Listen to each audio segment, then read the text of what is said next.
We just completed our Star Spangled Story by Notgrass. This is an American history curriculum geared towards grades 1 through 4. My kids were grades 2 and 3 at the time that they completed this. We purchased this as a set, so it included 6 books.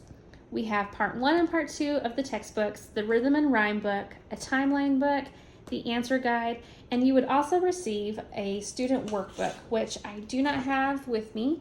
We just completed this, so I don't have those student workbooks anymore. But what I do like is that you can buy them individually if you need additional copies. And this curriculum also has a literature package set if that was something that you would be interested in. Now, all the books in this set, with the exception of the answer key and the student workbook, are hardcover. They are great quality, and every single page is in color. So part 1 begins with creation, and it moves very quickly onto the first people coming to America. Now, this book will also talk about Spanish explorers, the Boston Tea Party, the Constitution, the Underground Railroad, and it ends off with the beginning of railroads.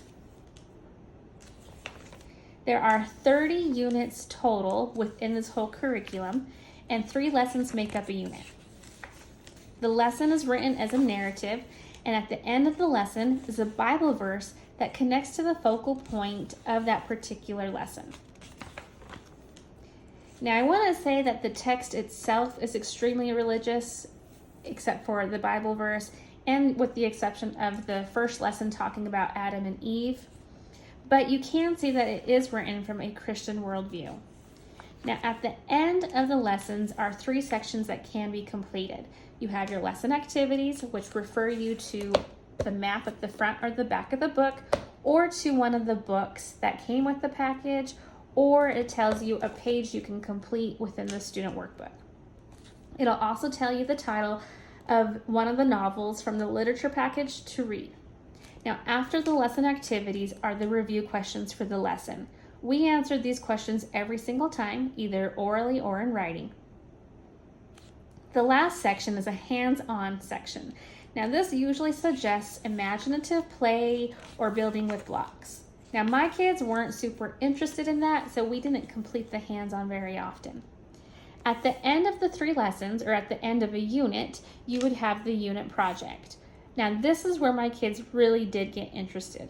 So these often had like pottery or notebooking or different types of crafts. And I believe there was even some recipes. Now, the unit projects, my kids found very engaging. So we ended up completing those more often than we did the hands-on activities, and even more than a lot of the student workbook pages. There is a lot to look at. These books are very engaging. There are a lot of pictures and illustrations and maps. And this curriculum really does a good job of tying in literature, music, art, geography, all into this history curriculum.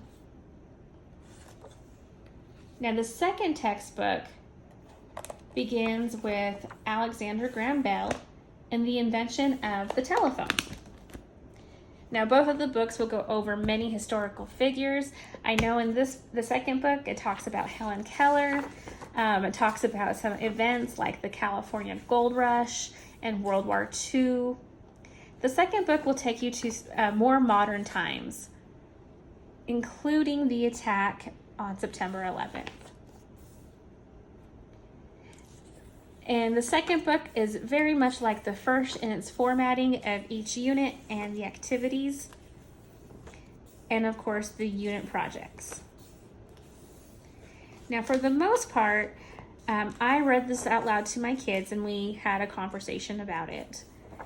Sometimes my kids would read it for themselves. My kids were grades 2 and 3, and they could read the text with little help. They didn't really need me to help them. They were able to read it on their own. And really, it was a good way to open up dialogue about some of these historical events.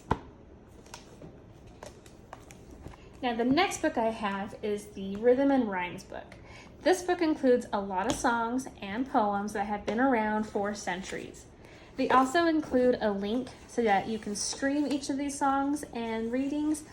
However, I don't know if it was on my end or on theirs, but we often couldn't play a lot of the recordings.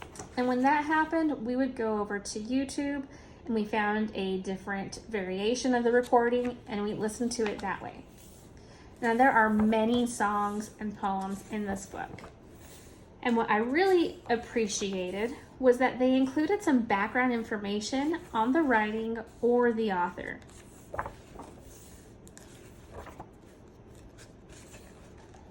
And again, the quality is just so nice. The pages are nice and thick. There's pictures on every single page. And this is, again, hardcover, just like the final book here, which is the timeline book. Hardcover, lots of colorful pictures and illustrations. Now, this timeline book begins with God's creation, and it goes forward through the year 2021. And they did a great job selecting historical events to include on this timeline. They have a picture and a caption for almost everything that they have represented. And it's a really good timeline for beginners because it's clear and concise. It's not overwhelming to look at.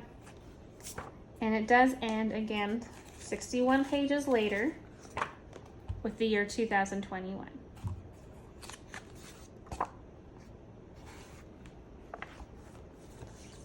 All right, and finally, the last book. Here is the Answer Key and Literature Guide, which is exactly what you would expect from an answer key. It has all of the discussion questions, all the answers for those discussion questions at the end of each lesson, along with a page number to find the answer. They also have an answer key for anything that was done in the student workbook. Now, the student workbook didn't have a whole lot in there, so mainly you're going to find just the review answers from the student workbook. And at the end of the book is the literature guide. And the literature guide tells you the title of the book, and it tells you a little bit about the author. It also has discussion questions. Now, some of the novels also have a notes for parents section, and this is more of like a warning for parents in case there's something that might be deemed inappropriate or sensitive.